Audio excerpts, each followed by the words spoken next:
if you've been using Photoshop CS6 for a while, or you're just starting out, one of the big changes happens over inside of Camera Raw. Okay, so if you're shooting in the RAW format, even if you're shooting in JPEGs, you can still use Camera Raw.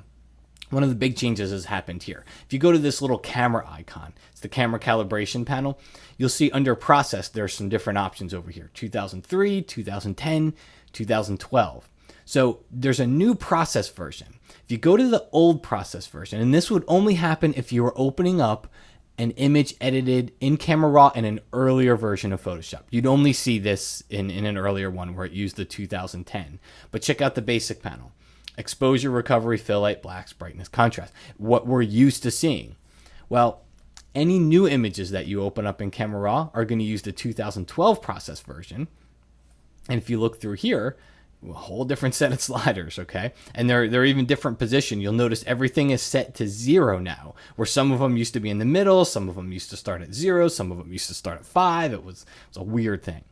Anyway, so that's one of the first changes. But really, the big change is in what these sliders do, okay? To me, they work so much better and so much more intuitively than they used to. All right, so let's start off here. Usually I start off with temperature. I'll usually change my white balance. So that doesn't change. White balance is exactly the same. I'll warm it up a little bit. And then come down here, exposure. Exposure, you notice that brightness is gone. So no longer is there that confusion between what does exposure do, which appears to increase the brightness of the photo or decrease it, and what does brightness do, which again used to increase or decrease the brightness of the photo.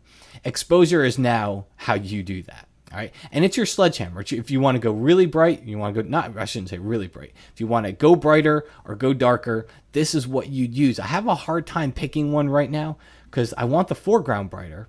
I want the sky darker. So if I get into that situation, then I move down past contrast, which contrast is literally, it's just contrast. It works better now in CS6, but it's contrast. It's how crazy is contrast.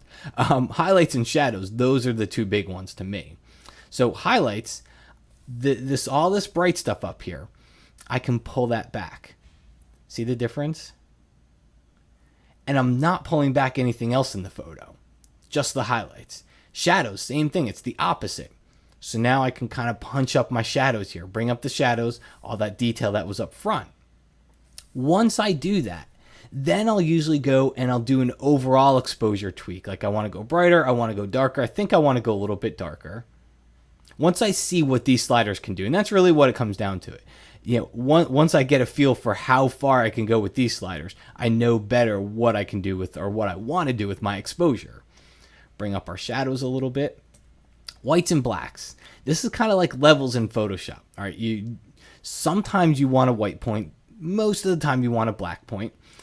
So what we can do here is we don't have the little eyedroppers that we have in Photoshop. Instead, we have these sliders, but here's how you'd use them. If you hold down your Option key on the Mac, your Alt key on the PC, and you drag your white slider, everything turns black. What I first start to see means I have a white point. It means it's turning all white. So once I see that, I'll pull back a little bit here. So that's my white point. Now the same thing for blacks. Everything turns white. The first things that I start to see become my black point, meaning whatever that detail, whatever I'm looking at there, has turned all black.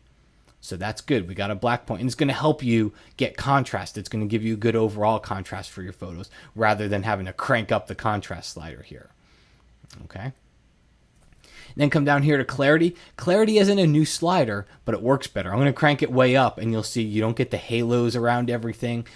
So it's definitely, it's not a new slider. It's in the same place as always, but it works better.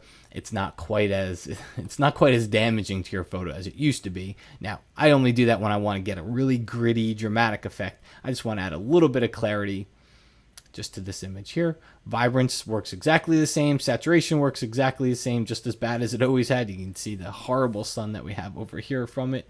So I'll just stick with vibrance. But here's the thing. Here's the big thing. And by the way, I have to straighten this just because it's bugging me. So I'll grab my straighten tool and straighten the horizon line here. There we go. All right. So this is kind of what shows you the difference. Come up here to the preview checkbox. What did we change? 1, 2, 3, 4, 5, 6 sliders here. Really make a difference, okay? Take a look at the preview. That's before. That's after. Again, before, after. Look at that. I mean, seriously, for 6 sliders, maybe 7 or 8, if you're going to be technical and count these two, which I think barely did anything. For 6 sliders, that is a huge change. Again, before, after. We're able to control the highlights, we're able to control the shadows, we're able to control the overall exposure, and then we're able to get a good base for contrast by using those whites and those black sliders. Okay, so some really powerful stuff. It's kind of funny how it happens, because I didn't know that I wanted new sliders here inside of Camera Raw. I had used the old ones for so long. I was accustomed to using the old ones. I knew what they did. I never even thought that I wanted new sliders inside of Camera Raw. But now that they're here, I have a very difficult time going back to the old sliders, because I just feel like I can get so much more done with the new ones.